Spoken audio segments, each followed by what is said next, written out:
خبز الزهور الياباني بيعتبر من اشهر انواع المخبوزات اليابانيه، وناس كتير طلبت مني ان اجربه واشرح لهم طريقته عامله ازاي. ولما بحثت عنه اكتشفت لكم الوصفه السريه على الطريقه اليابانيه. وبس كده، كل اللي عايزه منك تتحمس معايا، ويلا بينا نبدا الفيديو بتاعنا. اول خطوه هنقول بسم الله، وهنحتاج ربع كوبايه دقيق، وهنضيف كوبايه الا ربع ميه، وهنقلبه على نار متوسطه. واول ما يتقل معانا ويتحول لقوام زي المهلبيه، هنرفعه من على النار وهنفضيه في طبق، وهندخله التلاجة لحد ما يبرد. وبعد ما تبرد في التلاجة هنطلعها ونسيبها على جنب.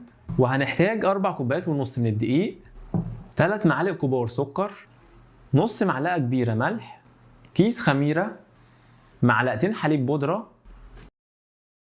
وبعد التقليب هنحتاج بيضه، وهنضيف عليها كوبايه حليب، ربع معلقه فانيليا، وهنقلب كويس. وبعد التقليب هنضيف الحليب على الدقيق، وهنضيف الخليط اللي شبه المهلبيه اللي كنا سايبينه على جنب، وهنقول بسم الله ونعجن كويس. واول ما توصل للشكل ده وتلزق معانا، هنضيف عليها معلقتين كبار زبده بدرجه حراره الغرفه، وهنكمل عجن لحد ما العجينه تتلم معانا وما تلزقش.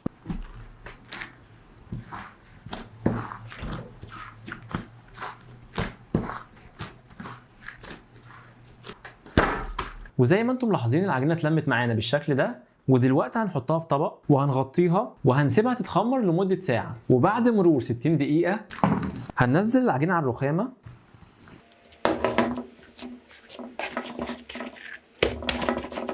وهنقطعها 6 قطع بالتساوي. هنبدا نكورها،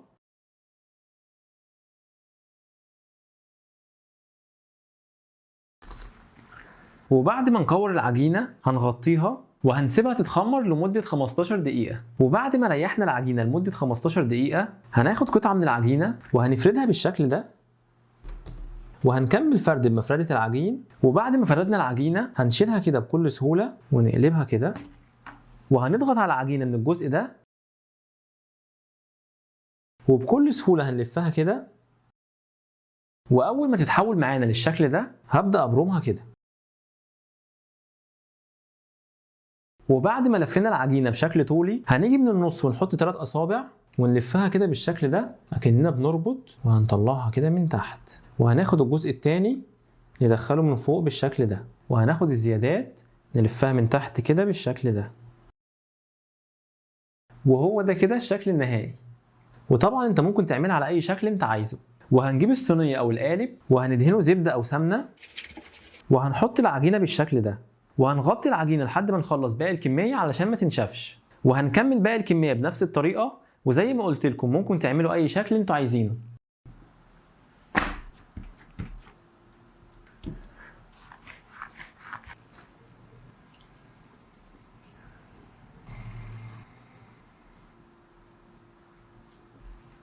وبعد ما خلصنا باقي الكميه بنفس الشكل، دلوقتي هنغطيها ونسيبها تتخمر لمده 30 دقيقه. وبعد مرور 30 دقيقه على التخمير، بصوا بسم الله ما شاء الله نفخت ازاي. ودلوقتي هندخلها الفرن على درجه حراره 180 لمده 25 دقيقه. وهو ده كده الشكل النهائي بعد التسويه. هنبدا دلوقتي نلمعه بالزبده. وهو ده كده الشكل النهائي بعد ما لمعناه. بسم الله ما شاء الله شكله حلو قوي. بصوا عبارة عن لوحة فنية. بصوا كده الجمال والحلاوة، بصوا الطراوة، بصوا الجمال.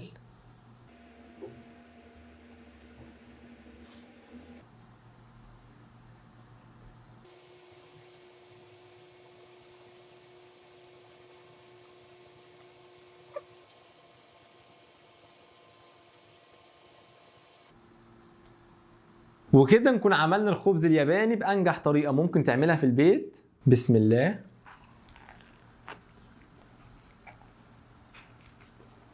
بصراحة مش عارف اتكلم على جمال الطعم ولا جمال الريحة ولا جمال ونعومة الخبز. الصراحة كل اللي اقدر اقوله لكم جربوا الوصفة دي وان شاء الله هتدعوا لي. وبس كده بيكون انتهى الفيديو بتاعنا، واشوفكم في فيديو جديد. سلام.